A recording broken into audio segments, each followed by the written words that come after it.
Hi, Eagles! We're so excited to share with you our student expectations, specifically this year for our life in a virtual world, and this is our first lesson. So hi, I'm Miss Rubman. I don't know if we've met each other, but if we haven't, I can't wait to see you in person. And if we have, I miss you so much and can't wait to see you again. But I'm going to be the one narrating today, but there's also some other important people on your admin team that you should know about. So if you'd like to get in contact with our principal, Scott McDaniel, you can email him at scottmcd@ckschools.org, or if you'd like to reach out to Mr. Molich, he can be found at johnma@ckschools.org, or if you want to send me a message, you can reach me at meganr@ckschools.org. So what's on our plate for today? We're going to go over a couple items to ensure that you're successful in this virtual world. So first, we're going to review how to be a remote learner. Then we're going to go over some tips for success. And lastly, we're going to talk about ways to manage your stress. So first up, let's talk about some tips on how to be a successful virtual learner. And in order to do that, we're going to take a look at a video that was made by one of our amazing counselors, Mrs. Langis. So here you go. Hello, Klahowya Eagles. I'm Miss Langis, and I'm going to share with you how to set up your remote learning space so you have a fantastic year. I'm not sure about you, but last spring I got a little lackadaisical. Sometimes I'd forget to set my alarm and I'd wake up right before my scheduled meeting and be all frantic. Sometimes I couldn't find my schoolwork and my Chromebook wasn't charged.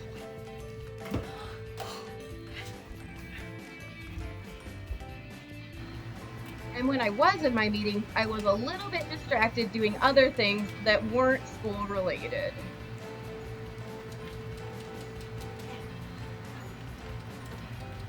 All right, good. This year is going to be different. Let's talk about creating a home remote learning space that is conducive to learning. So let's find a space that's more conducive to learning.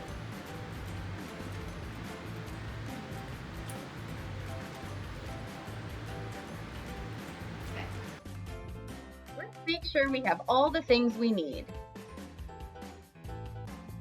First, we need a charged Chromebook, and maybe keep the charger close in case your battery gets low during a Google Meet. You can just plug it in. Next, we need something to take notes with. Pen or pencil, your choice. And something to take your notes on. Maybe some loose paper or your class composition notebook. And then we need our planner handy. So when your teacher tells you about upcoming tests, assignments, and due dates, you can just write it in your planner and be organized. And of course, you need a snack for when you're not in your Google Meet, because everyone likes snacks. Now let's talk about some tips for success. It's super important that we focus on school during school hours. Just like you would do in a classroom at school, put your phone away and have it completely away from you so it's not a distraction. Sit away from your TV when you're working. This will help limit distractions and you can fully focus on learning. If you need to sit by your Wi-Fi router to get good reception, then do it. Sometimes we find a place in our home that is a good place for concentrating, but it doesn't get the best reception for Google Meets. So make sure your internet connectivity is okay where you are set up. If it's not quiet where you are, wear headphones so you can hear what's happening in your class. And if you need help getting headphones, contact your counselor. And the last tip for success is to reach out to your counselor if you need any support. We can help you set up your remote learning space, troubleshoot problems that come up, and just get off to a great start this school year. Your counselors are Miss Lydiard Rose for students with the last names A through G. I'm Miss Langith and I serve students with the last names H through PE. And we have Miss Varnum who serves students with the last names PF through Z. Feel free to contact us via email or phone or even set up a Google Meet if you need more support. Our contact information is on the Student Service Center page of the Klahowya website. Here's to a great year, Eagles. That was a great video by Miss Langeth.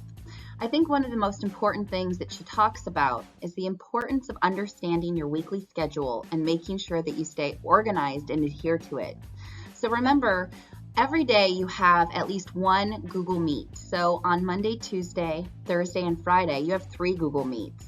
So you get to go and meet with your teachers and talk to them about what you've been doing based upon the lessons that they dropped the Friday previous. On Wednesday, you get to meet with your academy and connect with your teacher and other students and really dig in and build relationships and talk about what's going on. But this is a great time to plan your week and think about how you're going to master that new learning, show that you're learning, connect with your teachers, and show your work. A great way to keep up with everything that needs to be done is to use your planner. But another tool that you can use is actually inside of the Google Classroom. When you go to your Google Classroom and you look at the left-hand scroll side, there's something with a little, like an icon that has a little box with a check mark and says to do. When you click on that, it actually shows you all the work that you have due for the week so that you can cross them off when you're done, make sure that you're getting them all done, or you can also look up at the section that says calendar so that you can see assignments that are posted in the Google Calendar within the Google Classroom as well. Another great thing to do in the virtual world to make sure that you're hitting all of those learning targets is when you're looking at the things that your teacher's posting, figuring out what they're asking you to learn. In the example that's on the screen, it tells you exactly what it is that you're expected to learn as a student in this class. So when you're finished with the lesson, you can check yourself by making sure that you can indeed find and identify patterns in nature and that you can describe the pattern over time. By looking at those learning targets, it's showing you whether or not you're able to master it, whether or not you're able to do that skill. So those are great things to check in with your teacher about during your Google Meets. Overall, I'm sure that you have some tips that you're starting to use from the spring until now to be successful as a remote learner. But here's some just ubiquitous, overall, everybody can use tips for success. So being sure to check in and review all Google Classrooms and PowerSchool for those updates and information, making that agenda and crossing off those activities as you get them done, making sure that you actively participate in the Google Meets, ask questions, engage in dialogue or conversation with your peers in the class, make sure that you're using different technological resources, using Flipgrid or Jamboard, completing those, making sure that you're staying ahead of the game. Get that plan ready to go the weekend previous to the start of the school week and make sure that you're ahead of the game. It's easier to get things done that way and be proactive in the questions that you ask. Speaking of those questions, just making sure you're engaging, and when in doubt, you talk to your teachers. And then obviously that connection piece, your teachers want to connect with you and get to know more. So make sure that you're having those conversations and engaging with them. Last up, everybody, is stress management. One of the hardest things about being a remote learner is the fact that you're learning and working and living all in the same place. And so making sure that you're taking times to take a break from schoolwork and be yourself and connect with other people and then go back to being a student is really important. So making sure that you're taking time for exercise or meditation while it's still sunny out, or maybe you're a rain lover, you can go outside and just get to be a part of nature. Make sure that you have time to recharge. That means go to bed at a good time, make sure you're waking up at an appropriate hour. It's hard right now because we don't get to be with our sports teams as much. We don't get to go to school, obviously. So finding ways to connect. We have clubs that are going to be coming back into play. So connecting with those.